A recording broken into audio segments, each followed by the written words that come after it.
This is a very quick morning routine. That's why I started a little later than normal. Because I'm just doing French toast sticks.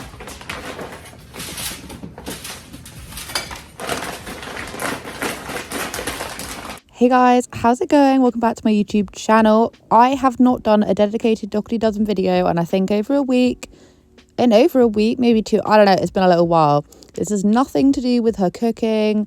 No food is mentioned over here. It's actually about her recent Amazon list that she's been doing. However, before that's my dog, sorry.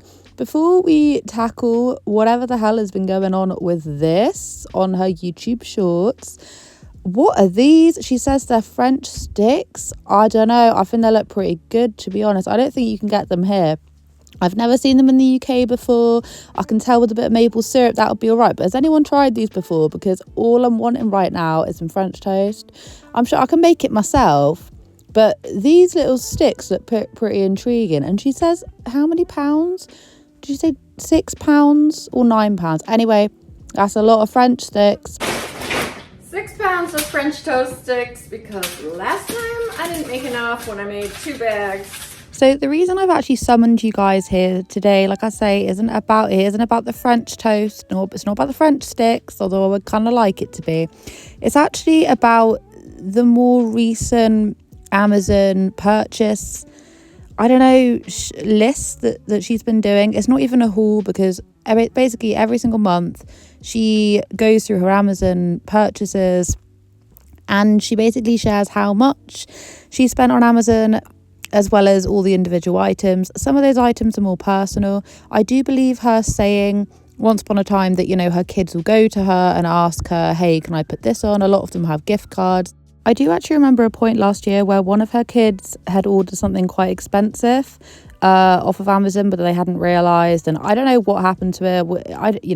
Completely by the by, but they do a lot of Amazon shopping, and especially at the minute, and I know this is completely in my own head. I know this is actually a projection of how I'm feeling, and I shouldn't be projecting it onto her, going, shame on you for buying all this stuff for your kids, because I can't. I know it's a pure projection, but whenever I watch these videos, I get immensely sad because there's no way that, some of the totalings, and I know this is purely me. I know it is. Well, it's other people as well, because I'll read you some of the comments, which is a bit of food for thought. But I feel sadness whenever she does these types of things, because the amount she spends, bearing in mind I think it was Easter or something, she spent over £5,000 just on Amazon, and then the month that's just been, it was over £2,000. And a lot of this stuff is just, and one of the kids wanted a doll, and the other kid, just really basic things that if I want to get for my kid, I want to get kids for any of my kids, any of these things, even swimming goggles and things, it's one of those things that you've really got to think about and carefully weigh out the choices, and and on some occasions save for those sorts of things. And I know that there's always going to be a background of, well, people are more privileged than others, but then I do also think it's a case of nowadays realizing that there's a lot more people who are financially struggling, and seeing these great big lists of things that some of the parents are buying, spending thousands and thousands. To some people, it may seem like it's being rubbed in their faces. And even though I didn't personally feel like Alicia is rubbing it in my face, I did feel a tinge of sadness that obviously I can't provide like that. And it did make me sad. And then I read some of the comments, and some of the comments aren't very happy about it. Now, a lot of people speculate that she's doing this for tax reasoning, so she's showing what she's bought. I don't think so. I actually think it's a way of her advertising her Amazon affiliate program. So whenever you click on an Amazon link from her, anything that you buy, I think it's within 12 hours or something, that creator then makes commission off of. So if you don't want to give a creator money, make sure you don't go clicking on their Amazon affiliate links, because but I think that's actually one of the reasons why, so people can look at what she's shopping for, get influenced by it, and then maybe click on some of her links. That's just my own opinion. And I'm sure that another part of it is very much flexing wealth. Now, a lot of people just think it's just to flex wealth. And I think in my, like, being completely open and honest, I think in my eyes, it did, like, she got what she wanted, because I did feel like inadequate. I was like, oh my God, I really am like a crappy parent. I literally can barely even afford some goggles sometimes. But I think that's just, I think that's just the times that we live in nowadays. And I think a lot of these influencers don't realise it. And there is obviously that case of, well, these people are lucky to be so fortunate and you shouldn't be so bitter about it. But I do think everyone has got to face the harsh reality that a lot more of us are living like paycheck to paycheck nowadays and are like counting every penny and can't afford to spend that amount of money on just like frivolous stuff, like stuff that you don't really need, you want. Do you see what I mean? Amazon in the month of April. Hair stuff for the twins, birthday presents, gift cards, a new backpack for, and a water pick for, a doll for the new Cheatham family book, Nerf guns, Nerf gun accessories, a juggling set for more motivational shirts for Josh, snacks for around the world nights, a baby shower gift for someone, and fun stuff for Star Wars Day. Making our grand total for April $2,951.30. Okay, so just reading some of the comments really quickly. So one person said, I'm sorry, I just do not understand why you have to share with everyone what the total cost was. I mean, if you want to show the list of what you purchased, okay, cool. But it seems like every other video I watch of yours, you are boasting about how much money you have. I don't get it, but if it makes you feel good about yourself, go for it. And this actually looks and sounds like it's coming from someone who was a genuine fan. I completely agree, show the list, have the thing, but the actual total, the cost, I would say there's absolutely no point in showing the cost unless you were wanting to obviously let other people know just how much money you're spending, i.e. a bit of a flex. The thing is, it is amazing that she's able to give so much stuff to her kids, and it is amazing. How she gets her money aside the side, I'm just saying that it's a massive blessing. I mean, she's literally able to record herself making breakfast and make a ton of money, and then also just using her kids for content as well, making a lot of money, monetizing off of all of it. You know what I mean? I'm not saying how she makes it is right, but I'm saying that obviously her kids have a lot of things. Some may say too many things. The problem is that she never used to present herself like that. She always used to buy. She's always been a buyer, but I feel like it has only gotten worse. And the people who subscribed at the very beginning for this sort of down to earth, making food, living in a semi-normal looking, and by normal I mean not a very fancy, doesn't look like, it's not an over flashy house. Do you know what I mean? Some may say living within their means. To then all of a sudden just kind of the opposite of that, but still giving off this impression that they haven't changed. For you to then look at their subtotals and see how much money they're spending, and for it to almost be a flex when about 80% of people are just not doing very well at the minute. I can understand where that frustration would come in. Someone says, I'm sure we all love seeing you show your shopping addiction.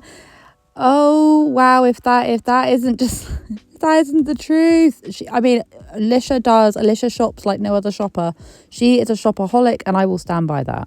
That sounds like a lot until I realise I spend around $200 on Amazon just for myself. Sorry, why did I just pronounce it like that? So for 14 people, it's fairly equivalent. Are they a young person? I don't understand. Like 200 a month on just Amazon. I mean, Amazon is so versatile. You can literally get whatever the hell you want, but typically 200 on just other random things apart from utilities, apart from stuff like food, electric, heating, rent, just a spare 200 that doesn't go on anything you really consume. I would say it's quite a lot. I would say that's quite a lot. I don't know if anyone's feeling the same with me as well, just like 200 on something random. I don't know, it completely depends, because like I say, Amazon is so versatile. You can literally get whatever you want on it nowadays. Power is off. Okay, so do you guys remember, I think the last time I even spoke about Alicia was the fact that she is now supposedly really good friends with this mad mama who is called Veronica.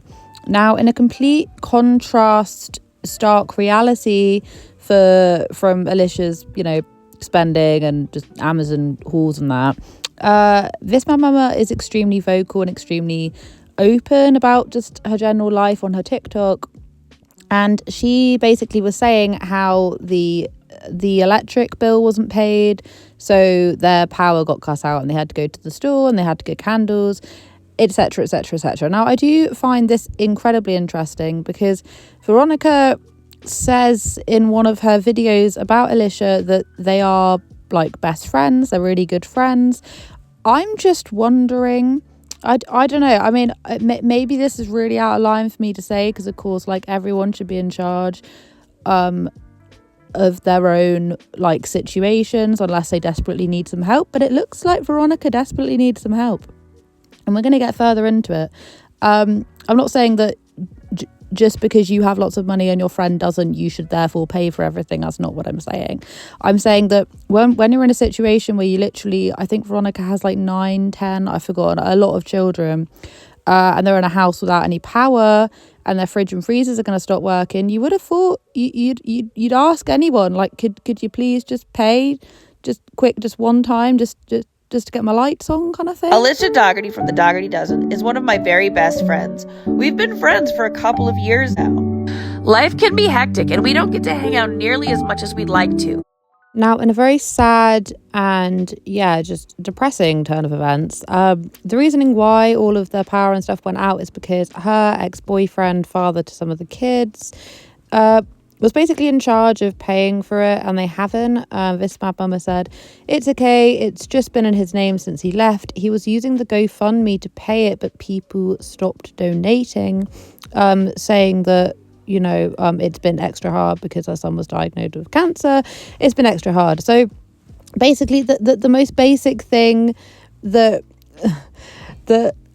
a parent can donate, not even donate, to actually give to the person who's like raising the children, electric, heating, etc. Has actually been using GoFundMes to do so, and now supposedly cannot pay anymore. I mean, honestly, it's an absolute mess. Does he have a job and pay child support? I will never understand people who do GoFundMes and expect others to pay for their life. We're all struggling right now.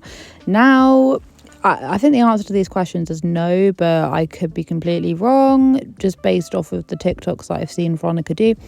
Anyway, point is that it's a massive stark contrast to whatever Alicia is doing over there.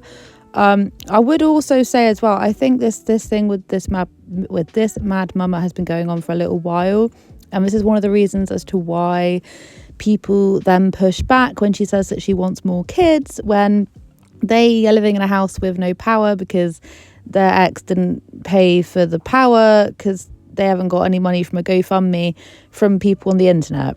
Does everyone get where we're coming from? I think this is like very opposite ends of the spectrum.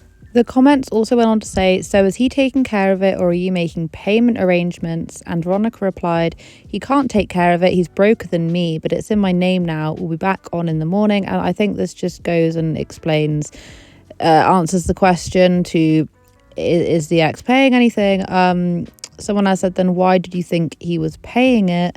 And then someone basically recapped the last comment. She said in another comment, kind of buried, that he was paying it through a GoFundMe he had created, but people stopped donating and he probably didn't. I mean, honestly, this is like a whole backstory, and this is, if I keep on going into it, it's gonna now be completely irrelevant from the point I was trying to make. It's two people claiming to be really good friends. And I'm not saying Alicia has to help her friend out, because they're friends, because they're social media friends. That's not what I'm saying at all. So please, no one get it twisted. I do just think with the amount of money that Alicia just throws at things, she could totally 100% help her, just help her foot that bill. Do you know what I mean?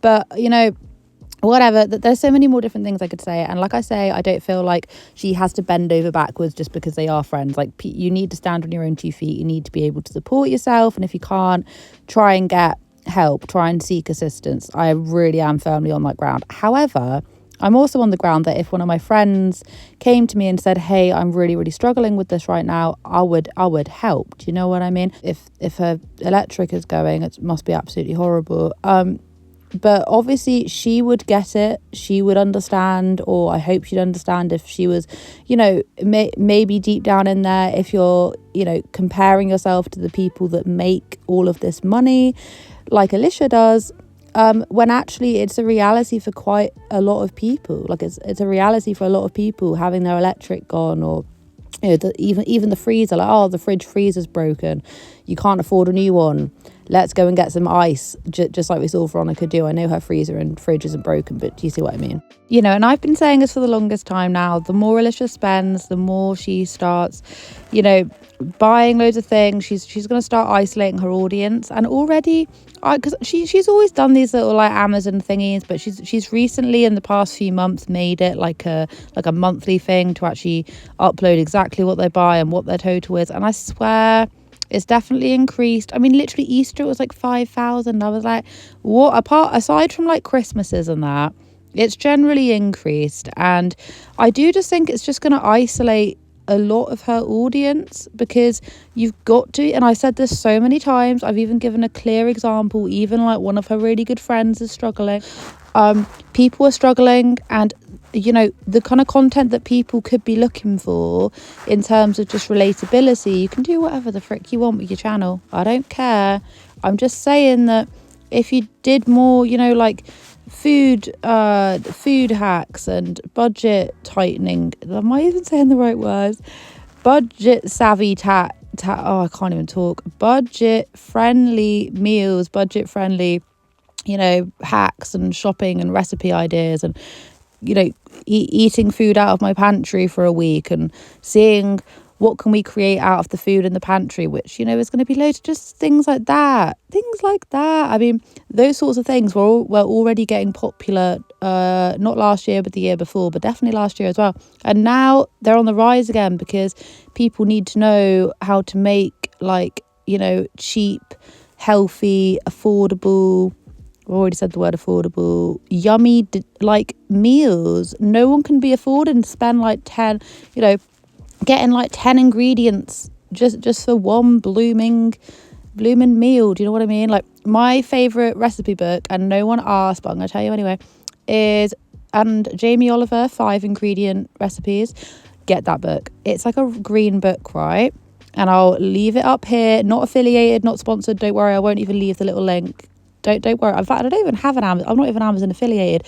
Anyway, I'll leave the book. I'll leave the link. But that book has helped me out of a tight pinch, not even because it's targeted towards like trying to eat cheaper, but because all the recipes are 5 ingredients, and that includes the seasonings. Anyway, it's great. You'll be like, wow. And because it's less ingredients, you just end up spending less, and you can obviously, like, depending on what kind of meat it is, you can have vegetarian ones. Well, I don't know, I'm just saying, obviously some things are just like, where the hell do I find that? But generally you can find all the ingredients pretty cheaply, and that recipe book was, I don't know, I've just gotten so many different variations of good meals coming out of that book, so I'll leave it down below. But just things like that, you know, like, how many things can I make with just 6 ingredients? I don't know. I'm just throwing out ideas. But those things are mega popular at the minute. And even I'll find myself watching quite a few of those kind of things because I need help. I need some tips. Do you know what I mean? Anyway, so that's just my thoughts and feelings. Have a wonderful day wherever you are in this world. Take care of each other. Take care of yourselves. And I'll catch up with you guys in the next video. 6 pounds of French toast sticks because last time I didn't make enough when I made 2 bags.